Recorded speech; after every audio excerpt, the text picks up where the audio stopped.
when you say that Muslims, there's some part of Muslims who they say music is haram.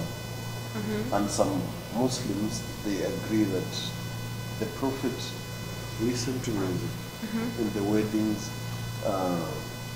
during Eid day. When the Prophet came from Makkah to Medina, he was welcomed with the dwarf. You know the dwarf? Situated tari, matari. Njiwa. Inaitwa daf. No, not njiwa. What is njiwa? Njiwa? Daf ni matari. Nile Shakes. No, haina shakes hiyo. Iko that round inatengezwa na skin. Oh, you're saying daf, not dove. Not dove.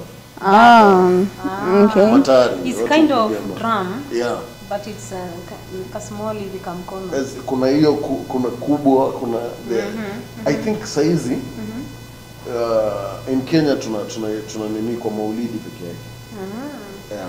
Kwa maulidi and when we were growing up tulikuwa tunaipiga kwa siku za Ramadan. Siku za Ramadan for guys to wake up for nini suhur. Mwiko mnaamshwa na matari. Watu wametoka tarawih, so they come wanapiga matari so that you wake up to take your suhur. Yeah. Wow. So it's true kuna culture zenye they don't agree that music is good, and some cultures who believe music is good.